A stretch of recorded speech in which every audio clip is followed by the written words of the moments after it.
అందరికీ నమస్కారం అండి.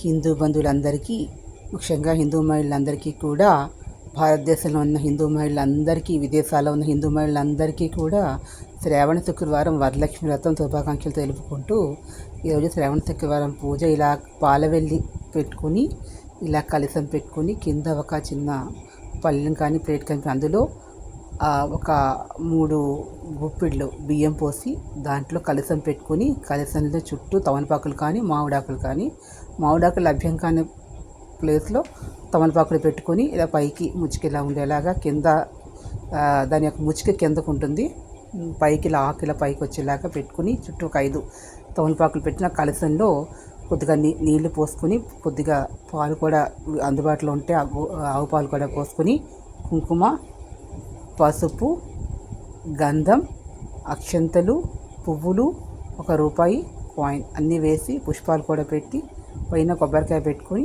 దానికి ఇలా జాకెట్ కూడా పెట్టి, ఫేస్ పెట్టుకునే వాళ్ళు ఫేస్ కూడా ఇలా పెట్టవచ్చు. ఇలా పెట్టిన తర్వాత ఒక అమ్మవారికి 8 పద్మాలు లేకపోతే ఒక పద్మమైనా వేసి దాని మీద ఇవన్నీ పెట్టిన తర్వాత 2 కుందలు, 4 ఒత్తులు, దీపారాధన ఆవునేయి కానీ లభ్యం కాని పక్షంలో ఏదో ఒక నూనెతోటి కొబ్బరి నూనెతో పెట్టవచ్చు. రాని వాళ్ళు ఓం నమో శ్రీ మహాలక్ష్మీదేవి అయిన మహా లేదా ఓం శ్రీం అనేటటువంటి బీజాక్షరంతో ఇది ఉపదేశం పొందితే చేయాలి. శ్రీం అనే బీజాక్షరం కనుక ఉపదేశం పొందకపోతే ఓం శ్రీ మహాలక్ష్మీదేవి అయిన మహా అని ఇంకోటి 108 సార్లు పుష్పాలు సమర్పించవచ్చు. ఒక తమలపాకు పెట్టి అందులో కుంకుమ కూడా పూజ కూడా చేయవచ్చు. విగ్రహాలు ఉన్నవాళ్ళు చిన్న విగ్రహం పెట్టుకోవచ్చు, ఫోటో పెట్టుకోవచ్చు, ఇలా చిన్న బొమ్మైనా పెట్టుకోవచ్చు. లేదంటే పసుపుతోటైనా సరే మహాలక్ష్మి స్వరూపంగా భావించి పసుపు వినాయకుడిని కూడా చేసుకుని ఒక తమలపాకులో వినాయకుడు, ఒక తమలపాకులో ఈ మహాలక్ష్మీదేవిని భావించి చేసుకోవాలి. శక్తి ఉన్నటువంటి అధాంగ పూజ బాగా వచ్చిన వాళ్ళు అష్టోత్తరం, సహస్రనామార్చన చేయవచ్చు. లక్ష్మీ అష్టకాన్ని పఠించవచ్చు. కనకదార స్తోత్రాన్ని, ఇంకా బాగా శక్తి ఉన్న వాళ్ళు శ్రీ సూక్త సహితంగా ఆ యొక్క లక్ష్మీదేవి యొక్క వెండిగా నిత్తడి ప్రతిమకు అభిషేకం చేసి సూక్త ప్రకారంగా అభిషేకం చేసిన వాళ్ళు శనగపప్పు ఉడికించి బూరెలు సమర్పించే తీరాలి అమ్మవారికి. అదేవిధంగా 5 రకాలైనటువంటివి కానీ 8 రకాలు కానీ సమర్పించవలసి ఉంటుంది. ఇంకా 9 రకాలు సమర్పించే వాళ్ళు కూడా ఉంటారు. శ్రీ సూక్త ప్రకారంగా చేసి మామూలుగా అయితే ఒక రకమైన చేసి పళ్ళు సమర్పించవచ్చు, పాలు సమర్పించవచ్చు. ఏమీ లేకపోతే పంచదార అయినా సరే అమ్మవారికి సమర్పించవచ్చు. అష్టోత్తరం చేసి కొబ్బరికాయ కొట్టాలి.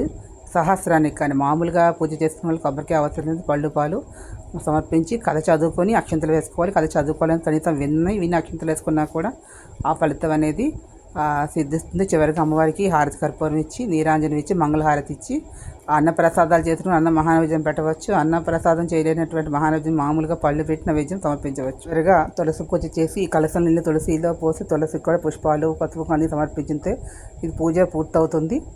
తులసి పూజ సమర్పించిన తర్వాత ఒక తాంబూలాన్ని 3 తమలపాకులు, 2 వక్కలతో ఒక్కబడి పెట్టి 2 అరటిపళ్ళు కానీ బత్తాయి పళ్ళు కానీ ఏదైనా సరే అందుబాటులో ఉన్న పళ్ళు అమ్మవారికి దగ్గర ఒక సమర్పించి, 2వది తులసి కోట దగ్గర, 3వది గడపకి పసుపు కంపెట్టి గడపకి కూడా సమర్పిస్తే అది మంచిది. అమ్మవారికి ఒక జాకెట్ కూడా విడిగా సమర్పించవచ్చు. ఈ కలశంలో కాకుండా ఇది వ్రత విధానము అనేటటువంటిది.